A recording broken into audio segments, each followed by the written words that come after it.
Hello students, I am Mr. Sandeep here, and in manufacturing technology, in the foundry technology, we are going to discuss on different sand testing methods in today's session.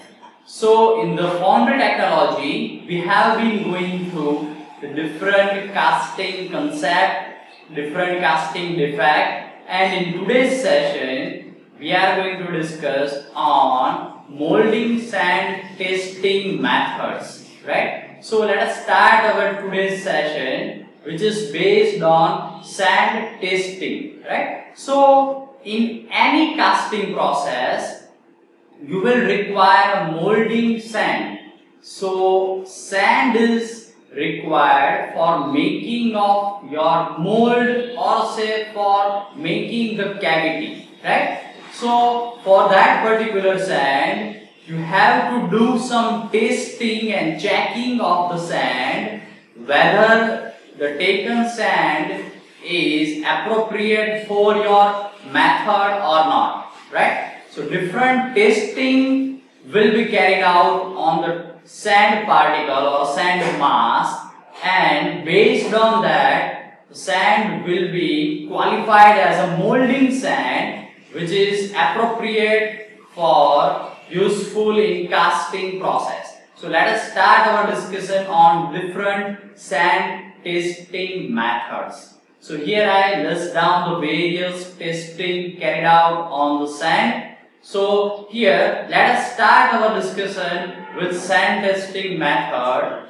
The very important one is the moisture content test. Let us start our discussion on moisture content test. So as per the name, in this method we are going to discuss on moisture content test, which is based on a simple fact. So in any sand there will be a moisture content present, right? So if you want to determine how much moisture is there, you have to carry out this simple test. So here, for example, if you take the 50 gram of molding sand and you weigh the molding sand, you do the weight for molding sand, for example, it is 50 gram. After that, you take or you put your molding sand in the oven, so that what happens? After some time, all the moisture or water particles will be evaporated and dried out. After that, you take out your sand mass from the oven, you do the weight again. So there will be a difference in weight, which is exactly equal to the moisture or water content. So this is very simple test. You have to do the weight before and after putting your sand in the oven, and you will have an idea about the moisture content or percentage moisture present in the molding sand. So this is test which is known as a moisture content test. After that, I mentioned the permeability test. So in the permeability test, first of all, what do you mean by permeability? So permeability, it is the ability of sand to pass the gas or air through the sand mass. So thermocol is a porous material, right? So it is also known as a porosity. Permeability is also known as a porosity of material. So your sand should be porous enough so that it will pass the sand or it will pass the air or hot gases through it. So it is determined by this test, and it is denoted as a permeability number, which is given as VH divided by PAT. So later on we will discuss on all these parameters, but here I mentioned the definition or equation for the number and significance of permeability, right? So in this test, what is the process for testing? So here one standard specimen can be taken and gas with certain pressure will pass from one end to the another end, and the time taken for passing the gas from one phase to another phase will be noted down, and with this time you can determine how porous your sand mass is, right? So by putting in this equation here, V is the volume of standard space or standard sand specimen, H is the height of the specimen, right? What happens here? What is the P? P is the pressure by or through which, or pressure is the gas pressure which is flowing through the specimen. A is the cross section area, and T is the time taken to pass through this sand specimen, right? So here I mentioned all the parameters. H is the height, A is the cross section area, V is the volume, P is the pressure. So for example, time taken for the gas for passing through from one phase to another phase is higher. What does it indicate? If the time is higher, your permeability number will be smaller because it is inversely proportional. So if it will take more time to pass from one phase to another phase, it means your sand particle is not porous enough because it will take more time to pass. And if permeability number is small, it means time taken is very large, right? And if time taken is very less, your permeability number will be larger. It means your gas will pass easily through the sand, right? So this is the significance of permeability number. So you should choose the sand based on permeability number, right? So this is all about the permeability test. So after that I mentioned the clay content test. So every molding sand is having a clay content, right? So how can we determine the clay content? So here I mentioned the method for the same.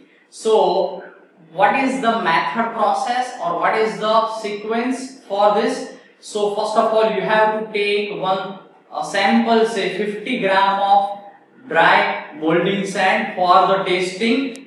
After that, you have to take this sand mass to one bottle, or say testing bottle, which is known as the wash bottle. So next step is add 475 cc of water and 25 cc of 3% NaOH solution, right? So concentration is 3%, quantity is 25 cc, 475 cc of water is added in this wash bottle. So after that, you have to switch on your tester, which is revolving with certain certain RPM, and after 10 minutes, during this stirring motion, what happens? After that, after 10 minutes, you have to switch off your machine or stirring motion. After that, water can be taken out or drain out from the wash bottle, and you have to separate the sand, and after drying out the sand, you have to do the weight for this sand. So what happens? You have taken the 50 gram of sand, you put in the wash bottle, you add some water and 3% NaOH solution. After 10 minutes of stirring, you take out the water, drain out the water, you take your molding sand, and after drying out, you do the weight. So what happens? There will be a difference in both the weight, because what happens here, all the clay content present in the molding sand will be coming out of the water or coming in the water and you drain out the water, because all the clay content will combine with the NaOH which is added in the wash bottle. So once again I repeat, all the clay content will combine with the NaOH. So here, why do we add or why do we need NaOH? Because NaOH will take the clay content and combine with it, and it will coming in the water, and after that we drain out the water, so that all the clay content from the molding sand will combine with the NaOH, right? So there will be a clear difference in the weight that is due to clay, and we can determine the clay content. So here I mentioned the image for the clay content setup, that is nothing but a stirring motion, which is having a stirring motion, and there will be a beaker side construction, or there will be a one vessel that is known as a wash bottle, right? So the clay content can be mentioned or can be denoted in form of percentage, that is nothing but difference in the weight before and after testing, right? So here I mentioned the W1 is the weight before the test and W2 is the weight after test. So after this method, here I mentioned the grain fineness test. So if you take any sand mass, there will be a smaller grains, there will be a larger grains. So your sand mass is mixed with the different size of grain. So size of the grain particle is denoted as a grain fineness number, right? So for that, there will be one test that is known as a grain fineness test. So which can be very useful for determining the number which is known as a grain fineness number, right? So fineness of grain, it means how smaller or larger your grain, that is denoted by grain fineness number, right? So sieve is used, or different size of sieves can be used in this test, right? So sieve is nothing but which is useful in kitchen application to sort out the wheat grains, for example, and remove the dust and small stone particles through the sieve or mash. So sieve is nothing but it is a simple which is having a mash of different size, right? So what is the process in the grain fineness test? I mentioned the simple steps for the grain fineness test. So you have to take one sand specimen. For example, you can take 50 gram of sand, molding sand, put it in the upper sieve. So here the setup for the grain fineness test will be having a different size or different mass size of sieves arranged in vertical orientation. It means different size of mass sieves are arranged one after another in vertical orientation. So what happens? You put the 50 gram of sand on the upper sieve. So what happens? The coarse or bigger grains will remain at the upper sieve, and smaller grains are passing from the different sieves and will be collected at the bottom part, because we arrange the different sieves as per the fineness of mash, right? So upper sieve will be having a larger openings. It means it is very coarse mash or bigger mass size, right? Because what happens at that time, the smaller sand grains will be easily passing through the bigger net and it will be collected at the bottom, right? So here this mash size is standardized as per US Bureau of Standard, and different mash sizes can be denoted as a 6, 12, 20, 30, 40, 50, 70, 100, 140, 200, 270, right? So this all sieves are arranged as per the fineness and as per the order, and after that the bigger sand particles will be collected at the upper part and fine particles will be collected at the bottommost sieve, right? So in the different layers there will be a sand mass collected. So during this shaking motion or due to this vibration, the smaller grains are present at the bottom part and coarse bigger grains are collected at the upper part, and there will be a different sand masses collected as per the size of grain, right? So after that, what happens during this shaking motion, your sand particles are collected at different layers. So after that, there will be a simple calculation. After 15 minutes or so, there will be a different sand masses present at different sieve as per the fineness. After that, you have to do the weight for different layer sand masses collected.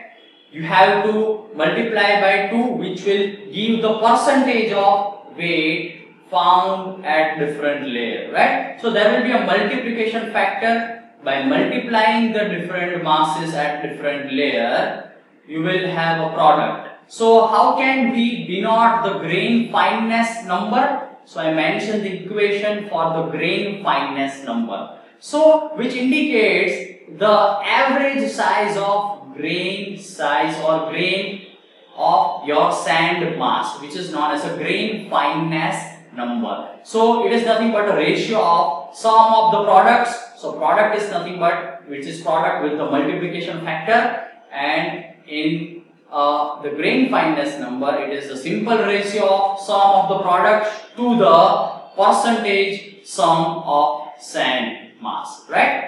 So at the different layers there will be a retained mass of sand as per the size, and after that you can indicate your grain fineness number, right? So grain fineness number will indicate the size of your average sand particle in your mass. So coarse sand means the grains are larger, and fine sand means grain is small, right? So grain fineness number is a number which is very useful in any molding sand, and higher grain fineness number indicates the fine grain means smaller grains, right?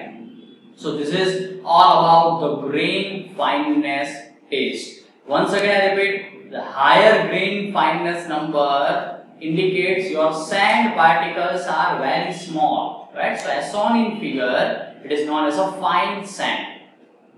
So this is all about the different sand testing methods, which is very useful for choosing of molding sand in casting process. Thank you all.